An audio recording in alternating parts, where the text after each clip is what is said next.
17h. Vous êtes sur la radio numéro 1 sur l'info et le sport, seconde session des formations. Et vous aurez la chronique scientifique de Samba Kone, comment se positionner pour arrêter un penalty. Ce sera à partir de 7h10 et le sport à 7h20 dans la matinale de la Coupe du Monde. Denise de la Frafette est avec nous pour le journal. Bonjour Denise. Bonjour Thierry Angeval, bonjour à tous. À la une de cette édition, une délégation d'hommes d'affaires américains s'intéresse à notre pays. Ils sont venus explorer de nouvelles opportunités d'affaires en Côte d'Ivoire. La délégation a rencontré hier le chef de l'État, Alassane Ouattara. On parlera également dans cette édition de l'appel à l'élan de solidarité en faveur des sinistrés des pluies diluviennes, message suivi aussi bien des populations que des institutions. Dans l'actualité internationale, en Tunisie, pour la première fois, une femme devient maire de la capitale Tunis. Souad Abderrahim est du parti Ennahda. Et c'est le journal que vous suivez sur la radio numéro 1 sur l'info et le sport. Les États-Unis veulent investir en Côte d'Ivoire. Une délégation d'hommes d'affaires conduite par le sous-secrétaire d'État américain au commerce international a échangé hier mardi avec le président Alassane Ouattara au Palais. Les Américains sont venus explorer de nouvelles opportunités d'affaires dans notre pays. Gilles Kaplan, sous-secrétaire d'État américain au commerce international, il est au micro de Régis Kofi. Le propos du visite, c'était de montrer l'amitié des États-Unis pour la Côte d'Ivoire et aussi pour promouvoir le renforcement de l'économie et les relations commerciales entre les États-Unis et la Côte d'Ivoire. Le sous-secrétaire est ici pour piloter une mission d'un conseil consultatif du président des États-Unis pour étudier comment renforcer les relations commerciales entre les États-Unis et l'Afrique. Il y a plus de 50 membres du secteur privé et du gouvernement des États-Unis qui font partie de la délégation. Nous croyons qu'il y a beaucoup d'opportunités économiques ici et au long de cette visite, on a eu l'occasion de parler avec le Premier ministre et plusieurs ministres sur les possibilités économiques ici. Et de ma part et au nom de la délégation, j'aimerais remercier le président et le Premier ministre et le peuple de Côte d'Ivoire pour l'aquabar qu'on a reçu. Gilles Kaplan, sous-secrétaire au commerce international des États-Unis, qui, avec des membres du gouvernement ivoirien, a également animé une table ronde à la primature. Elle portait sur le démarrage des projets dans le cadre du MCC, le Millennium Challenge Corporation, prévu en 2019. La Côte d'Ivoire, qui bénéficie de ce programme de montant de plus de 295 milliards de francs CFA, pourra mettre en œuvre son projet de transport d'Abidjan et celui de la compétence pour l'employabilité et la production. La Côte d'Ivoire est un partenaire stratégique et économique de longue date des États-Unis. Cependant, son économie peu diversifiée l'empêche de réaliser son plein potentiel. Le programme Compact dont bénéficie le pays d'un montant de plus de 295 milliards de francs CFA va cibler deux contraintes majeures, l'éducation et le transport, notamment l'accès à l'enseignement secondaire et la formation des enseignants avec la construction de 84 nouvelles écoles de campus, la réhabilitation des voies et l'amélioration de la mobilité.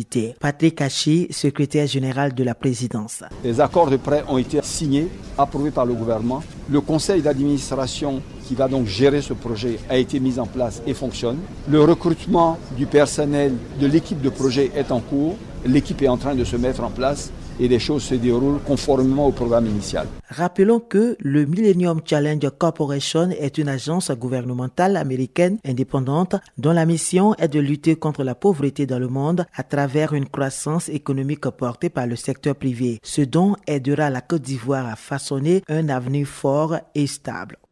La délégation conduite par le sous-secrétaire au commerce pour le commerce international a aussi rencontré lundi les autorités ivoiriennes en vue d'envisager un partenariat entre les chefs d'entreprise américaines et ivoiriennes. À l'issue de cette rencontre, un protocole d'entente avec Visa, le leader mondial des paiements, a été signé entre les deux parties. La partie ivoirienne était représentée à cette signature par le ministre de l'économie et des finances. Pour Adama Kone, ce protocole d'entente est une contribution importante dans les plans de développement et de modernisation de la Côte d'Ivoire d'ici à 2020. Conscient de l'importance de l'inclusion financière sur le développement de la région ouest africaine, le Conseil des ministres de l'UMOA a adopté le 24 juin 2016 la stratégie régionale d'inclusion financière avec pour objectif de proposer un cadre de référence pour le renforcement de l'accès des populations vulnérables aux services financiers dans l'Union. En Côte d'Ivoire, la stratégie nationale d'inclusion financière adoptée en 2013 est en cours de révision pour s'aligner sur la stratégie régionale d'inclusion financière adoptée par les autorités monétaires avec un axe important qui porte sur la digitalisation des paiements. Une mission de la délégation américaine en Côte d'Ivoire pendant que les États-Unis célèbrent aujourd'hui même leur indépendance. Et parlons politique, les ministres PDCI créent un courant au sein de leur parti politique pour acter le parti unifié, le RHDP. Ce mouvement est désormais dénommé Sur les traces du président Félix Houphouët-Boigny. Le ministre des Infrastructures économiques Amédée Kouakou est membre de ce mouvement. Il revient sur le bien fondé de ce courant politique. La naissance de ce mouvement à l'intérieur du PDCI-RDA, parce que c'est important de le dire. Ce pays a traversé une crise difficile. Et depuis le 2011 que le chef de l'État est là, nous avons donc travaillé à RHDP. Et aujourd'hui, le pays va bien. De nombreux investisseurs arrivent. Ce pays a été gouverné par le RHDP, le PDCI, le RDR, l'UDPCI et tous les autres membres du RHDP. Et il était bon que dans la vision donc, du président Henri Konan Bédié et du président Alassane Ouattara, qui inspire vraiment le RHDP, il lui fallut que nous continuions. C'est pour ça que ce mouvement est né, pour prôner les idéaux du parti unifié, pour montrer aux Ivoiriens. Le président Bédié lui-même, il a dit, à l'intérieur du PDCI, il y a des pro-RHDP et il y a des anti-RHDP. Mais nous sommes un courant à l'intérieur du PDCI qui faisons la promotion du RHDP, du parti unifié, parce que nous savons que ce pays a besoin d'être stable. Ce pays a besoin de paix. Et parlons toujours de politique, la région du Sud Comoé apporte son soutien au vice-président Daniel Kablan-Duncan, fils de la région.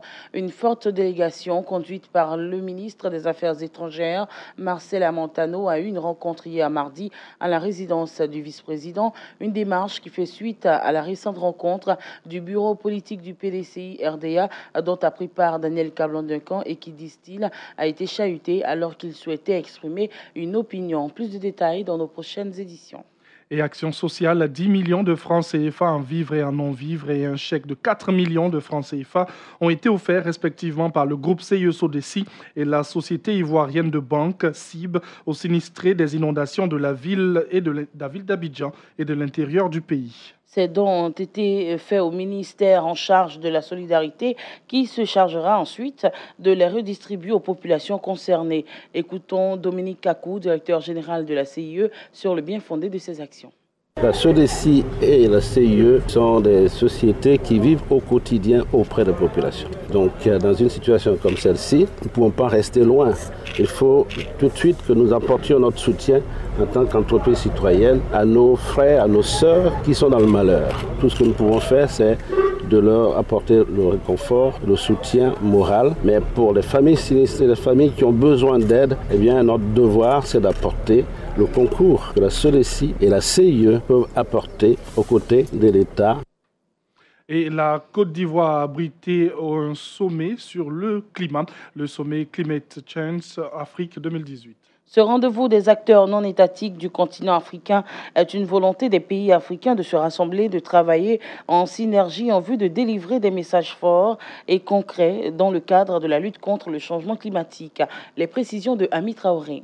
Le phénomène du dérèglement climatique représente de nos jours un enjeu et un défi important pour tout le monde entier, mais encore plus pour l'Afrique, au vu de nombreux dégâts et perturbations constatés ces derniers temps dans nombre de pays du continent, alors que l'Afrique ne produit que moins de 4% des émissions de gaz à effet de serre. Anne Désiré Oloto, ministre de la Salubrité, de l'Environnement et du Développement durable, représentant Monsieur le Premier ministre Amadou Bon Coulibaly. Le dernier rapport du groupe d'experts intergouvernemental sur l'évolution du climat indique que la consommation d'énergie des zones urbaines en Afrique subsaharienne est aujourd'hui responsable de 64 à 74% des émissions de CO2 de la région. Ce sommet international qui enregistre la participation de plus de 400 participants de la communauté des acteurs non étatiques de toute l'Afrique affirme donc la volonté de concilier climat et développement et de travailler parallèlement sur deux objectifs fondamentaux pour un développement durable pour tous.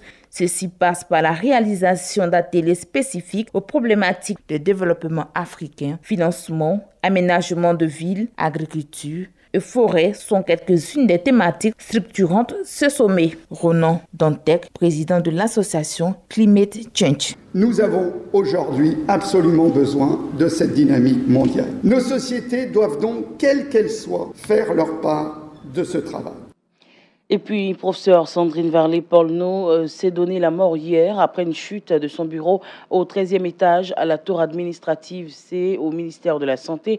Elle était jusqu'à ce jour chef de service du système d'information sanitaire au CHU de Angré. Suite à ce drame, la direction générale de la santé a donné un point presse au cours duquel le directeur général de la santé, Daniel Simplice, s'est exprimé sur le décès tragique du professeur Polno. Le décès tragique du professeur Varlet Sandrine épouse Polno est une grosse perte. Une grosse perte pour le ministère de la Santé et des Jeunes publics, mais pour la Côte d'Ivoire. Elle était le deuxième professeur agrégé en biostatistique de la Côte d'Ivoire. C'est une perte pour le système de santé, une perte pour l'université de Cocody où elle exerçait son art.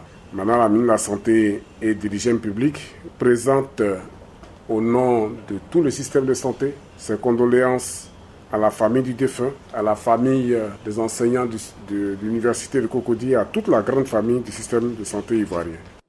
Précisons qu'une enquête est ouverte à cet effet pour déterminer les causes de ce drame. Et nous allons à l'international avec un seul mot de cette actualité, c'est en Tunisie, Denise. Et oui, en Tunisie, pour la première fois, une femme devient maire de la capitale Tunis. Souad Abderrahim était la tête de liste du parti islamiste Ennahda lors des municipales qui se sont déroulées début mai, les premières libres et démocratiques du pays. L'élection de cette pharmacienne de 53 ans à la tête de la capitale est donc un événement historique. Voici qui met fin à ce journal. Merci de l'avoir suivi.